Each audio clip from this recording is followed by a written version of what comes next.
बिना मुझसे पूछे मेरी शादी तय कर दी और मम्मी पापा मेरी शादी में आने की जगह सिर्फ पैसे भेज रहे। शायद उन्हें मेरी नहीं सिर्फ पैसों की चिंता है। मधुबाला जबरदस्ती नेहा को दुल्हन का लहंगा पहनाती और उसे मंडप में बिठा देती है। भारी मन से नेहा सारी रस्में निभाती है। कुछ ही देर बाद उसकी शादी राघव के साथ हो जाती है। जब उन्हें मेरी कोई परवाह नहीं तो अब मैं भी उनसे कोई उम्मीद नहीं रखूंगी। चाहे मेरी जिंदगी में कितना भी दुख या तकलीफ आ जाए, मैं उन्हें कभी कुछ नहीं बताऊंगी। शाम को नेहा पहली बार अपने ससुराल पहुंचती है। गृह प्रवेश की सारी रस्में होती हैं, लेकिन घर का माहौल पूरी तरह से खुश नहीं होता। सबके चेहरे पर इस बात का दुख साफ दिखाई देता है कि जिनके लिए रिश्ता तय हुआ था वो लड़की शादी करके नहीं आई। बेटा, तुम्हारी बहन तो शादी ही नहीं करना चाहती थी, आखिर वो भाग क्यों गई? मम्मी जी, उसे सरकारी परीक्षा की तैयारी करनी थी, शायद इसलिए। अरे ये सब बहाने हैं। तुम्हारे चाचा ने हमारे साथ धोखा किया है, हमें कुछ और दिखाया और शादी किसी और से करवा दी। इसके बाद घर का माहौल शांत हो जाता है। कोई नेहा से ज्यादा बात नहीं करता। नेहा भी बिना किसी शिकायत के सिर्फ अपनी जिम्मेदारियां निभाने लगती है। अगली सुबह नेहा सबसे पहले उठ जाती है। वो पूरे परिवार के लिए नाश्ता और खाना बनाती है। सभी लोग एक साथ बैठकर खाना खाते हैं। नेहा चुपचाप सबको खाना परोसती रहती है और सबसे बाद में वो खुद खाना खाती है। धीरे धीरे वो अपने काम से सबका भरोसा जीतने लगती है। कुछ दिनों बाद घर में नई बहू के स्वागत के लिए बहू बोझ रखा जाता है। घर के बाहर बड़ा सा टेंट लगाया गया होता है। तरह तरह के पकवान बने होते हैं। रिश्तेदार और पड़ोसी खुशी खुशी शामिल होते हैं। आइए बहनों, हमारी नई बहू का स्वागत कीजिए। एक एक करके इसे अपने हाथ से मिठाई खिलाइए। सभी औरतें एक एक करके नेहा को अपने हाथ से मिठाई और खाना खिलाती हैं। सब उसे आशीर्वाद देते हैं। नेहा हल्की सी मुस्कान तो देती है, लेकिन उसके चेहरे का डर अब भी साफ दिखाई देता है। दिन बीतने लगते हैं। नेहा धीरे धीरे घर की जिम्मेदारियां संभाल लेती है, लेकिन वो हमेशा डरी सहमी रहती है। कोई उससे बात करने की कोशिश करता है तो वो विनम्रता से काम का बहाना बनाकर वहां से चली जाती है। अरे बहू, इधर आकर हमारे साथ बैठ, थोड़ी बातें करेंगे। नहीं मम्मी जी, अभी रसोई में थोड़ा काम बाकी है, पहले वो खत्म कर लेती हूँ। नेहा जल्दी से रसोई में चली जाती है। मम्मी, पता नहीं क्यों नेहा हमेशा अकेली अकेली रहती है, ना किसी से खुलकर बात करती है ना हंसती है। भाभी, नए घर में आने के बाद हर लड़की को समय लगता है, इसमें नेहा भाभी की क्या गलती है? हाँ, भी तो ऐसी ही थी। हाँ, लेकिन मैं नई नई आई थी तब भी इतनी डरी हुई नहीं रहती थी। पूरे परिवार को अब धीरे धीरे महसूस होने लगता है कि नेहा के चेहरे पर हमेशा एक अनजाना डर रहता है। वो हर समय ऐसे चौंक जाती है जैसे किसी डांट या सजा का इंतजार कर रही हो। परिवार के सभी लोग उसके इस बदले हुए व्यवहार को ध्यान से नोटिस करने लगते हैं। अगली सुबह को बाहर हल्के हल्के बादल छाए हुए होते हैं। प्रीतम जी ऑफिस के लिए तैयार होकर आते हैं। अरे कमला, आज शाम सब तैयार रहना, हमें पार्टी में जाना है। जी आप चिंता मत कीजिए, मैं अभी बहुओं से कह देती हूँ कि जल्दी तैयार हो जाएं। तभी अचानक तेज हवाएं चलने लगती हैं और मूसलाधार बारिश शुरू हो जाती है। छत पर सूख रहे कपड़े ओढ़ने लगते हैं। नेहा बिना किसी के कहे भागते हुए छत पर चली जाती है और जल्दी जल्दी कपड़े उतारने लगती है। नीचे कमला देवी अपने कमरे से एक खूबसूरत और महंगी साड़ी निकालती हैं। वो मुस्कुराते हुए नेहा के कमरे की तरफ जाती हैं। नेहा बेटा, ये देख, तेरे लिए खास साड़ी लाई हूँ। आज शाम पार्टी में यही पहनना, मेरी बहू सबसे सुंदर लगेगी। नेहा कमरे में नहीं होती तभी तेज हवा का झोंका आता है। खिड़की अपने आप खुल जाती है। मेज पर रखी एक पुरानी डायरी नीचे गिर जाती है। उसके कई पन्ने खुल जाते हैं। कुछ पन्नों पर सिर्फ रोते हुए चेहरे, टूटे हुए दिल और उदास इमोजी बने होते हैं। कमला देवी एक पल के लिए उन्हें देखती हैं, लेकिन सोचती हैं कि शायद ये पुरानी नोटबुक होगी। वो डायरी बंद करके वापस मेज पर रख देती हैं। अगली सुबह नेहा हमेशा की तरह घर का काम कर रही होती है। कमला देवी उसके पास आकर प्यार से उसके सिर पर हाथ फेरती हैं। नेहा बेटा, तू ठीक तो है ना? हमारे घर में तुझे किसी तरह की परेशानी तो नहीं हो रही? नहीं मम्मी जी, ऐसी कोई बात नहीं है। हमें पता है कि तेरे मम्मी पापा बहुत बड़े डॉक्टर हैं। उन्होंने तुझे कभी किसी चीज की कमी नहीं होने दी होगी। लेकिन अगर हमारे परिवार में तुझे किसी भी चीज की दिक्कत हो तो हमें जरूर बताना। हम अपनी बहू की हर खुशी पूरी करने की कोशिश करेंगे। मम्मी जी, ज्यादा पैसे या कम पैसे से कुछ नहीं होता। इंसान का प्यार ही सबसे बड़ी दौलत होता है। कमला देवी की आंखें भर आती हैं। कितनी प्यारी बच्ची है। हमने ही इसे अकेला छोड़ दिया। अब मैं इसे अपनी बेटी की तरह अपनाऊंगी ताकि ये खुलकर जी सके। उस दिन के बाद पूरे परिवार का व्यवहार धीरे धीरे बदलने लगता है। अब घर में कोई भी नेहा को अकेला महसूस नहीं होने देता। लाओ नेहा, मैं भी सब्जियां काट देती हूँ। तुम अकेली कब तक सारा काम करोगी? नहीं दीदी, मैं कर लूंगी। अब इस घर में काम भी सब मिलकर करेंगे। दोपहर में प्रियंका खुशी खुशी नेहा के पास आती है। भाभी चलो ना, आज पार्क चलते हैं। पूरा परिवार पास के बच्चों वाले पार्क में पहुंचता है। वहां रंग बिरंगे झूले, स्लाइड और हरी भरी घास होती है। प्रियंका और शिल्पा बच्चों की तरह झूलों पर बैठ जाती हैं। भाभी जल्दी आओ, ये वाला झूला बहुत मजेदार है। नेहा भी झूले पर बैठती है। जैसे ही झूला हवा में ऊपर जाता है उसके चेहरे पर सालों बाद सच्ची मुस्कान आ जाती है। ऐसा लग रहा है जैसे मेरा खोया हुआ बचपन मुझे वापस मिल गया हो। अगले दिन पूरा परिवार वाटर पार्क जाता है। सभी अलग अलग स्लाइड पर मस्ती करते हैं। राघव बार बार नेहा की हंसती हुई वीडियो बनाता रहता है। कमला देवी और प्रीतम जी अपने बच्चों को खुश देखकर मुस्कुरा रहे होते हैं। आज तो मुझे बहुत मजा आया, इतना खुश मैं शायद पहले कभी नहीं हुई। भाभी आप तो बिल्कुल एक्सपर्ट निकली, एक भी स्लाइड पर डरी नहीं। मुझे किसी भी चीज से डर नहीं लगता। पूरा परिवार पहली बार नेहा को इतनी खुलकर हंसते हुए देखता है। अरे तुम ऐसे हंसती हुई बहुत अच्छी लगती हो, हमेशा ऐसे ही मुस्कुराया करो। कुछ दिनों बाद राघव उस दिन ऑफिस से जल्दी घर आ जाता है। मम्मी, मैं आज नेहा को कहीं घुमाने ले जा रहा हूँ, घर आने में थोड़ा देर हो जाएगी। जरूर बेटा, अपनी पत्नी को जितनी खुशियां दे सकते हो देना। राघव ने कॉलोनी के पास एक शांत मैदान में छोटी सी जगह सजाई होती है। हरी घास के बीच सफेद टेबल और 2 कुर्सियां रखी होती हैं। टेबल पर मोमबत्तियां जल रही होती हैं। चारों तरफ छोटी छोटी लाइटें टिमटिमा रही होती हैं। घर का बना हुआ स्वादिष्ट खाना भी रखा होता है। मेरे पास इतने पैसे नहीं थे कि मैं किसी बड़े होटल में डिनर करा सकूं, इसलिए ये सब मैंने खुद तैयार किया है।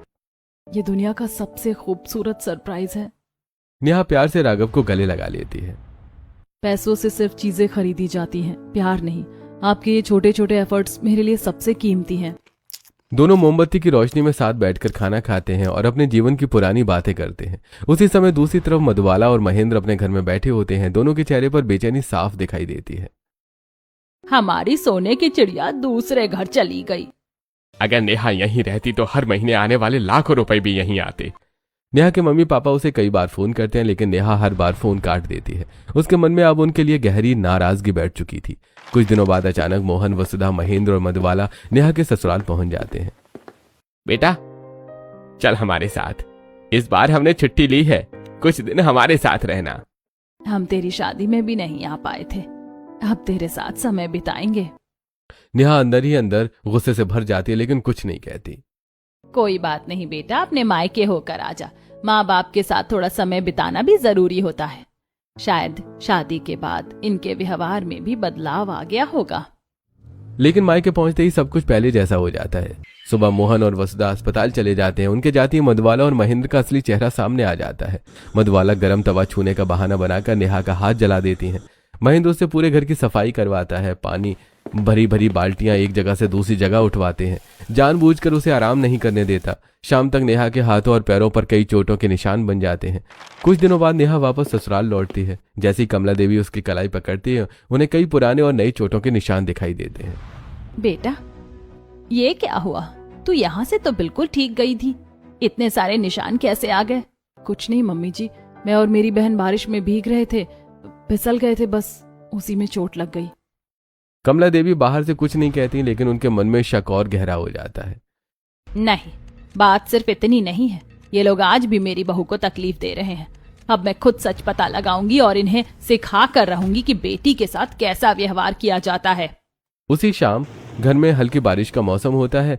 सभी लोग अपने अपने काम में व्यस्त होते हैं। नेहा अपने कमरे में अकेली बैठी होती है। उसकी गोद में उसकी पुरानी डायरी खुली होती है। वो चुपचाप अपने आंसू पोंछते हुए उसमें कुछ लिख रही होती है। राघव अभी तक ऑफिस से वापस नहीं आया होता।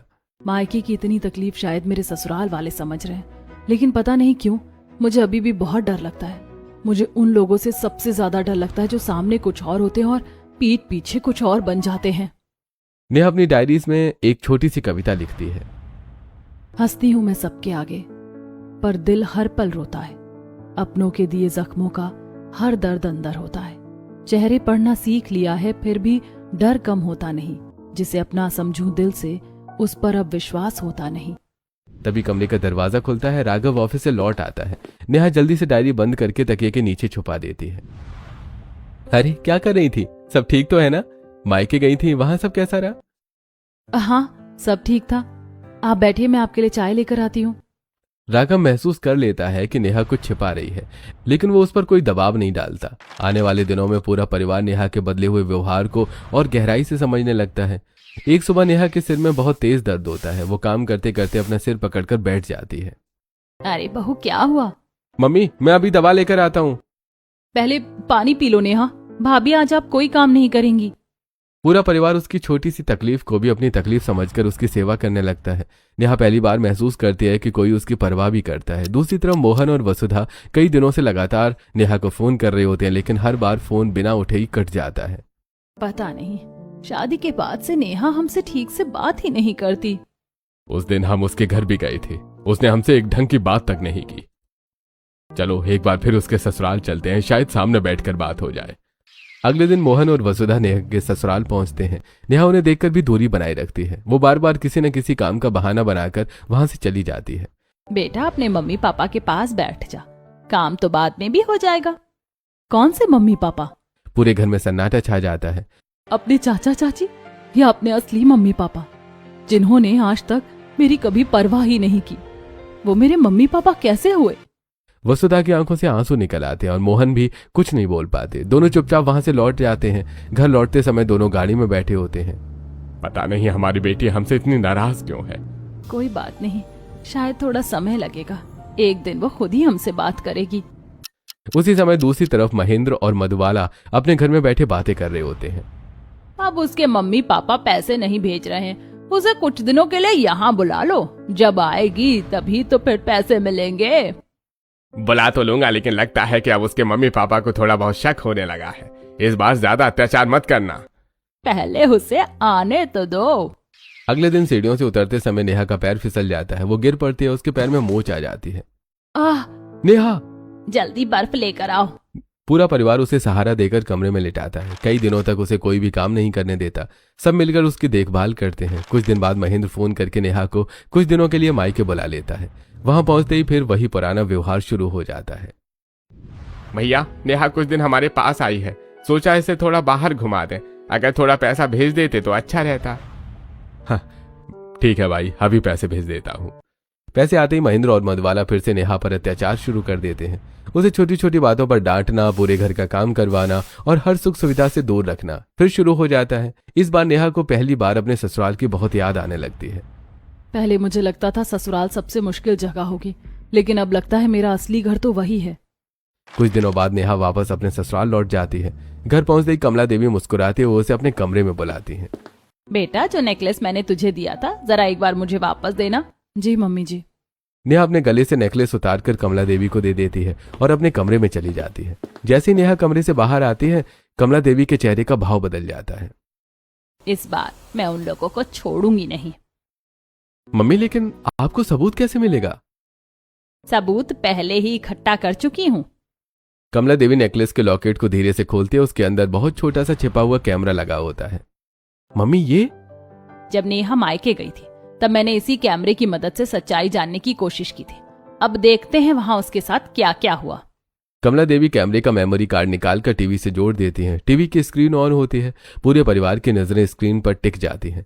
कैमरे की रिकॉर्डिंग चलती है। पूरे कमरे में सन्नाटा छा जाता है। मधुबाला नेहा को जमीन पर बिठाकर सिलबट्टे पर चटनी पिसवा रही होती है। मिर्च की वजह से नेहा की आंखों में लगातार आंसू बह रहे होते हैं। नेहा दोनों हाथों से भारी भारी पानी की बाल्टियां उठाकर एक जगह से दूसरी जगह रख रही होती है। उसके हाथ कांप रहे होते हैं, लेकिन महेंद्र और मधुबाला उसे आराम करने तक नहीं देते। घर के अंदर वॉशिंग मशीन रखी हुई साफ दिखाई देती है, लेकिन उसके बावजूद मधुबाला आंगन में कपड़ों का बड़ा सा ढेर नेहा के सामने फेंक देती है। चल, मशीन खराब हो जाएगी, सारे कपड़े हाथ से धो। नेहा घंटों तक झुककर कपड़े धोती रहती है। उंगलियां लाल पड़ जाती हैं। इसके बाद एक एक करके कई रिकॉर्डिंग चलती हैं। दोनों मिलकर उसे मानसिक रूप से प्रताड़ित कर रहे होते हैं। ये सब देखकर कमला देवी की आंखों से आंसू बहने लगते हैं। पूरे परिवार की आंखें नम हो जाती हैं। मेरी बच्ची मायके में तूने इतनी तकलीफ सही, लेकिन कभी किसी से एक शब्द तक नहीं कहा। इतनी मासूम बच्ची, और हमने सोचा था कि ये सिर्फ शर्मीली है। सोचो, इतने दर्द के बाद भी इसने हमारे पूरे घर की जिम्मेदारी कितने प्यार से निभाई। उसी समय नेहा अपने कमरे में बैठी होती है। राघव उसे लगातार 3-4 बार फोन कर चुका होता है। आखिरकार नेहा फोन उठाकर नीचे आती है। जैसे उसकी नजर टीवी पर चल रही रिकॉर्डिंग पर पड़ती है, उसके पैरों तले जमीन खिसक जाती है। मम्मी जी, ये सब क्या है? आपको ये रिकॉर्डिंग कहाँ से मिली? बेटा, अब हमें सब पता चल गया है। हमें पता है कि तेरे मायके में तेरे साथ क्या क्या होता था। उस दिन जब तेज हवा से डायरी नीचे गिर गई, नेहा के जाने के बाद कमला देवी उसे उठाने के लिए झुकती हैं। कमला देवी वहीं कुर्सी पर बैठ जाती हैं और पूरी डायरी पढ़ना शुरू कर देती हैं। हर पन्ने पर नेहा का दर्द लिखा होता है। पढ़ते पढ़ते कमला देवी की आंखों से आंसू टपकने लगते हैं। हमने कितना बड़ा सच नजरअंदाज कर दिया। मेरी बच्ची इतने दर्द में जी रही थी। चाहे मुझे दूसरी बहू मिलने वाली थी, लेकिन भगवान ने उससे भी बढ़कर बेटी दे दी। अब जिसने मेरी बेटी को रुलाया है, उसके एक एक आंसू का हिसाब लूंगी। जब नेहा मायके जाने की तैयारी कर रही होती है, उसी समय कमला देवी चुपके से उसके लिए लाए हुए नेकलेस के लॉकेट में एक छोटा सा स्पाई कैमरा फिट कर देती है। कुछ देर बाद वो मुस्कुराते हुए नेहा के पास जाती है। ले बेटा, ये हार पहन कर जाना। मायके वालों को भी पता चलना चाहिए कि उनकी बेटी को ससुराल वालों ने कितना प्यार दिया है। थैंक यू मम्मी जी। नेहा बिना कुछ जाने नेकलेस पहन लेती है और मायके चली जाती है। उसी नेकलेस में कैमरा लगाया था ताकि मुझे पता चल सके कि तेरे मायके वाले तेरे साथ कैसा व्यवहार करते हैं। मम्मी, मेरे अपने मम्मी पापा ने कभी ये जानने की कोशिश नहीं की कि मैं कैसी हूँ, लेकिन आप लोगों ने मेरी हर तकलीफ समझने की कोशिश की। जब मैं यहाँ आई थी मुझे हर किसी से डर लगता था, लेकिन आपने मुझे कभी अकेला महसूस नहीं होने दिया। अगर मुझे हल्का सा बुखार भी होता था तो पूरा घर मेरी सेवा करने लगता था। पहली बार मुझे लगा कि मैं भी किसी की अपनी हूँ। पगली, हम तुम्हारा परिवार हैं, अब तुम्हें कभी अकेला नहीं छोड़ेंगे। कमला देवी तुरंत मोहन को फोन लगाती है। भाई साहब, आपको अभी तुरंत हमारे घर आना होगा, बहुत जरूरी बात है। थोड़ी देर बाद मोहन और वसुधा वहां पहुंच जाते हैं। कमला देवी उन्हें पूरी रिकॉर्डिंग दिखाती है। दोनों वीडियो देखते देखते टूट जाते हैं। उन लोगों को तो मैं छोड़ूंगा नहीं। जिन्होंने मेरी बेटी के साथ ऐसा किया, उन्हें जेल भिजवा कर ही दम लूंगी। अगले ही पल पूरा परिवार पुलिस के साथ महेंद्र और मधवाला के घर पहुंचता है। अंदर महेंद्र और मधवाला टेबल पर पैसों की गड्डियां रखकर उन्हें गिन रहे होते हैं। अचानक पुलिस दरवाजा तोड़कर अंदर घुस जाती है। कोई भी अपनी जगह से नहीं हिलेगा। इंस्पेक्टर साहब, इन्हें गिरफ्तार कर लीजिए। इन्होंने मेरी बेटी पर सालों तक अत्याचार किए हैं और हमारी बेटी के नाम पर हमसे लाखों रुपए भी ठगे हैं। सर, इस कैमरे में सारे सबूत रिकॉर्ड हैं। पुलिस कैमरे की रिकॉर्डिंग देखती है। सारे अत्याचार साफ दिखाई देते हैं। सबूत काफी है, दोनों को गिरफ्तार करो। पुलिस महेंद्र और मधवाला को हथकड़ी पहनाकर गाड़ी में बिठा देती है। अरे ये तो सिर्फ शुरुआत है। जेल से बाहर आने के बाद एक एक पैसे का हिसाब भी देना होगा। पुलिस के जाने के बाद मोहन और वसुधा नेहा के सामने हाथ जोड़ देते हैं। बेटा, हमें माफ कर दे। हम अपने काम में इतने व्यस्त हो गए कि अपनी बेटी का दर्द ही नहीं देख पाए। कि जिन लोगों पर हमने भरोसा किया वही तेरे सबसे बड़े दुश्मन बन जाएंगे। नेहा रोते हुए अपनी मम्मी पापा को गले से लगा लेती है। अगर आप मुझे अपने साथ अस्पताल भी रखते तो शायद मुझे इतनी तकलीफ कभी नहीं होती जितनी वहां रहकर हुई। कमला देवी, प्रीतम जी, राघव, शिल्पा और प्रियंका भी आगे बढ़कर नेहा को गले लगा लेते हैं। पहली बार नेहा को लगता है कि अब उसका परिवार सच में पूरा हो गया है। क्या नेहा के माता पिता ने उसे चाचा चाची के भरोसे छोड़कर सबसे बड़ी गलती की, या इस कहानी के असली गुनहगार सिर्फ चाचा चाची हैं? अपनी राय कमेंट में हमें जरूर